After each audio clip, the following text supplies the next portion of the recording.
Бүгінгі сабақ Eleven Labs платформасына арналады. Ең алдымен Google поисктан Eleven Labs деп жазамыз. Бірінші шыққан сайтқа кіреміз.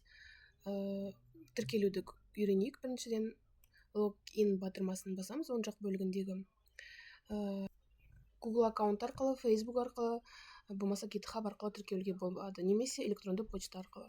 Мен өзіме қолайлы Google аккаунтпен тіркелемін.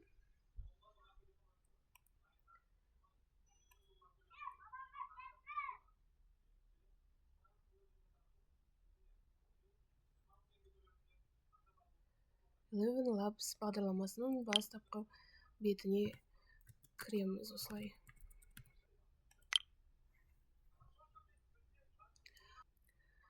Бұл жерде бізден Eleven Labs бағдарламасы туралы қайдан естідіңіз, қандай неден көрдіңіз деп сұрап тұр кез келген. Мысалы, мектепте естіген болсаңыз, мектептен деп таңдайсыз.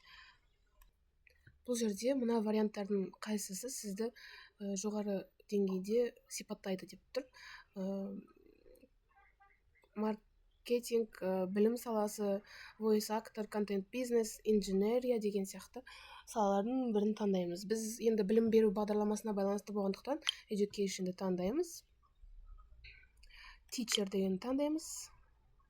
Ары қарай жұмысты бастаймыз. Қарастыратын сұрақ ол бізде Eleven Labs бағдарламасының интерфейсі. Ең бірінші сол жақ мәзірге назар аударатын болсақ, Home деген батырма тұр. Бұл дегеніміз басты бетке оралу. Ең алғашқы беті осылай көрінеді. Voices дегеніміз дауыс түрлерін қарау және де қосу. Бұл жерде өзінің берілген дауыстары да бар. Болмаса өзі дауыстарымызды енгізіп жұмыс жасауға болады. Playground бұл тәжірибе жасау бөлімі деп аталады. Бұл бөлімнің өзі үшке бөлінеді. Text to speech. Бұл мәтінді дауысты сөйлеуге айналдыру бөлімі болып саналады. Екіншісі voice changer. Бұл дегеніміз өз дауысымызды басқа дауысқа өзгерту. Мысалы, менің даусым қазір әйел адамның дауысы. Менің даусымды баспаға басып алып, оны кішкентай баланың, немесе ер адамның, немесе үлкен жастағы әйел адамның даусына өзгертуге болады. Sound effects. Бұл дегеніміз дыбыстық эффектілер қосу. Міне.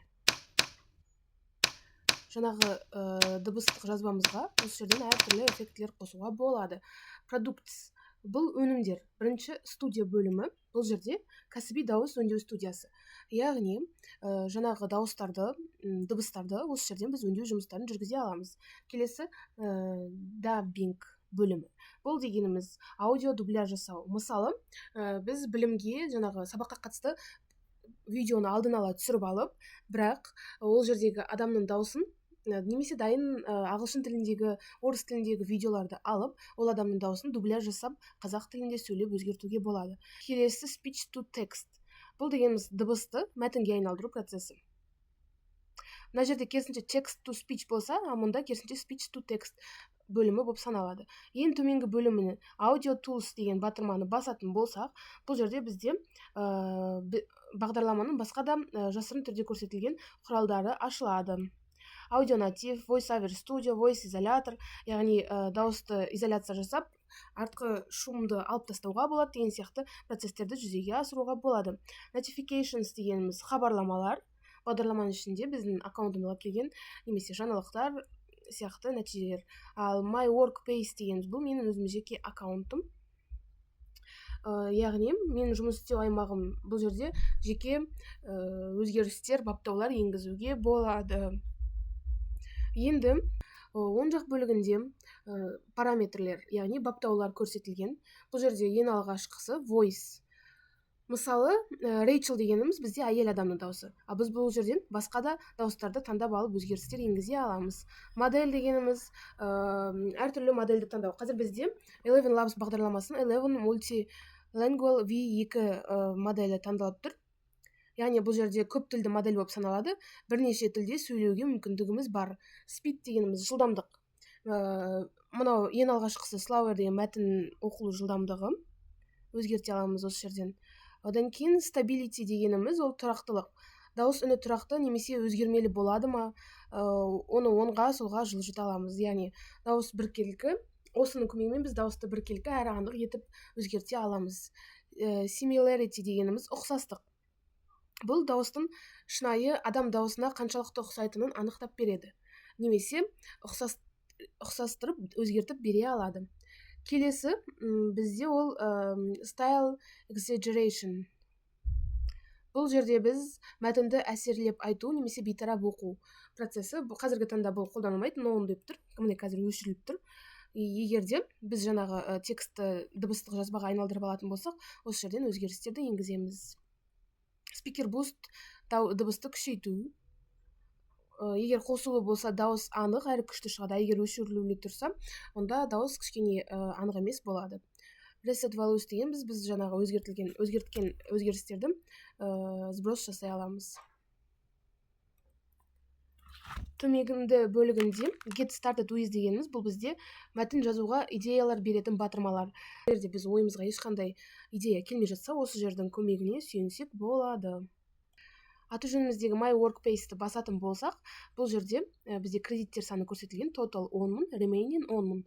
Бұл дегеніміз total 10.000 дегеніміз бізге бір айға тегін жоспарда 10.000 таңба қолдануға рұқсат етілген. Ал remaining қазіргі уақытта сол 10.000 таңбаның 10.000 әлі тұр деген сөз. Яғни біз әлі де қолданбағанбыз. Дәл осы уақыттан бастап біз осыларды қолданған кезде мына жердегі сан өзгеретін болады. Әр әріп бос орын тыныс белгі бір таңба болып есептеледі. Мысалы, біз егерде былай жазатын болсақ, Альбина деп, бұл жерде бізде уже 7 кредит қолданылып кететін болады. Ал егерде былай араларын ашып жазатын болсақ, бұның өзі де, араларындағы сызықшалардың өзі де бір-бір таңбаны, яғни бір-бір кредитті алатын болады. Сонда әріптердің өзі 7 болса, арасындағы сызықтар 1, 2, 3, 4, 5, 6, сонымен 13 кредит бізде бір сәтте кетіп қалады. Тіпті бір пробел тастайтын болсақ, оның өзі де бізде кредитке есептелінетін болады. Фанлабс бағдарламасының жоспарларына тоқталатын болсақ, басқалар сияқты бір немесе 2-3 тұрғана емес, бұл да өте көп. Әрқайсысына жеке-жеке тоқталып өтейік. Біріншісі ол стартер айына $5. Бұл хобби немесе жаңадан үйренушілерге арналған тиімді болып саналады. Екіншісі креатор айына $11 төленеді. Бірінші айда ғана 50% жеңілдік болады, ал одан ары қарай $22 есептелінеді. Үшінші түрі Pro $99.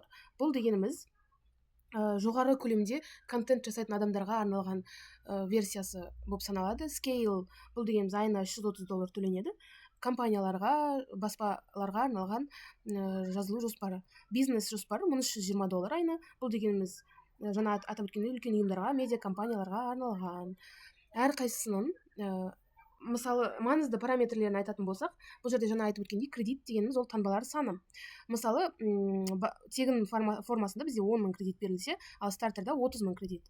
Pro формасында 500.000, креаторда 100.000, ал Scale'да 2 миллион болса, бизнес жоспарында 11 миллионға дейін бізде таңбалар саны беріледі.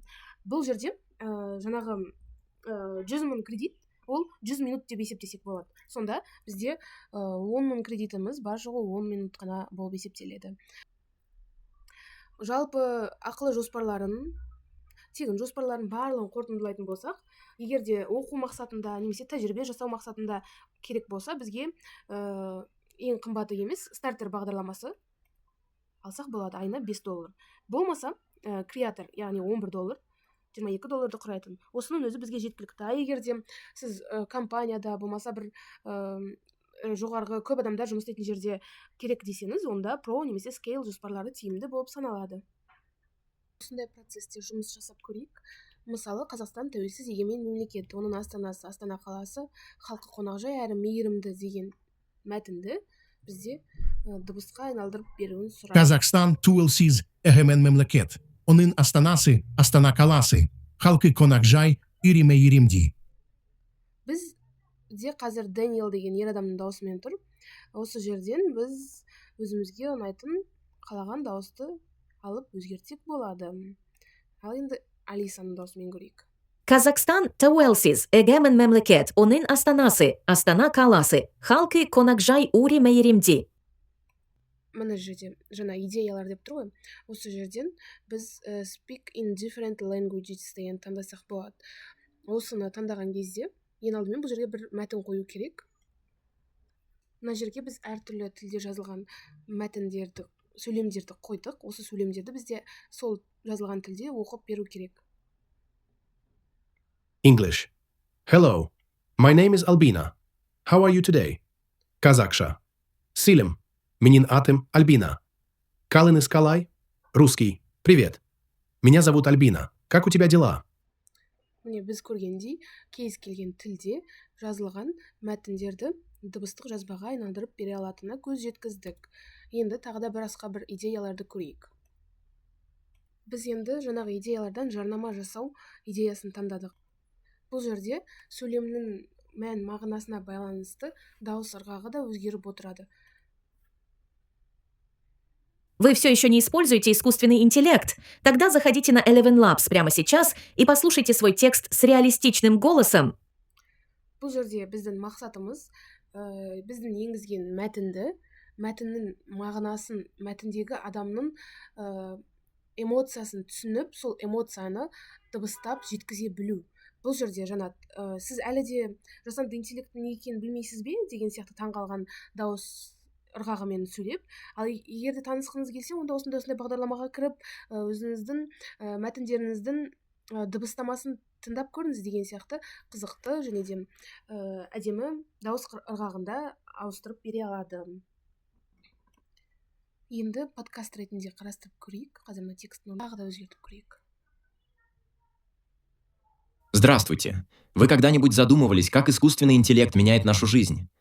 Каждое утро мы просыпаемся под звук умного будильника, который анализирует наш сон и выбирает лучший момент для пробуждения. А потом просим голосового помощника включить музыку или напомнить о встрече.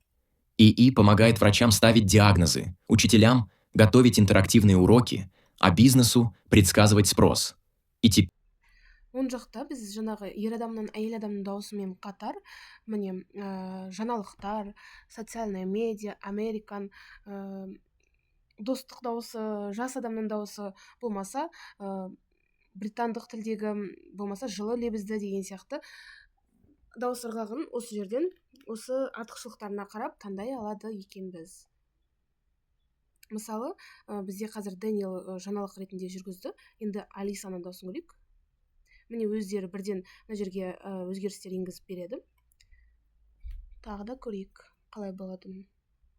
Здравствуйте! Вы когда-нибудь задумывались, как искусственный интеллект меняет нашу жизнь?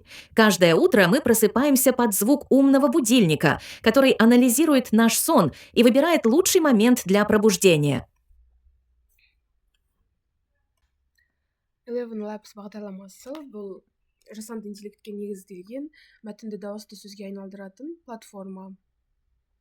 Жалпы бізге не үшін қажет деген сұрақты қарастыратын болсақ, мәтінді дауыспен оқыту, видеороликтерді дыбыстау, аудиокітап жасау, әртүрлі тілдерде сөйлеу, болмаса дауысты таңдау және оны өңдеу, жасанды кейіпкерлерге дауыс беру процесі үшін жиі қолдануға болады. Мысалы, кітап, мақала, эссе дегендерді, мәтіндерді аудиофайлға айналдырып қолдануға болады. Әртүрлі ертегілерді, мультфильмдерді, солардың ертегілерді дыбыстық жазбаға айналдырсақ, ал мультфильмдердің дегі кейіпкерлердің дауысын дыбыстай алуға мүмкіндігіміз бар. Бізде сабақты қорытындылайтын болсақ, бұл бағдарлама мәтінді шынайы адам даусына өте ұқсас етіп оқып береді. Бағдарлама әсіресе оқытушыларға, контент жасаушыларға, журналистерге, оқушылар мен студенттерге өте пайдалы деп есептеймін.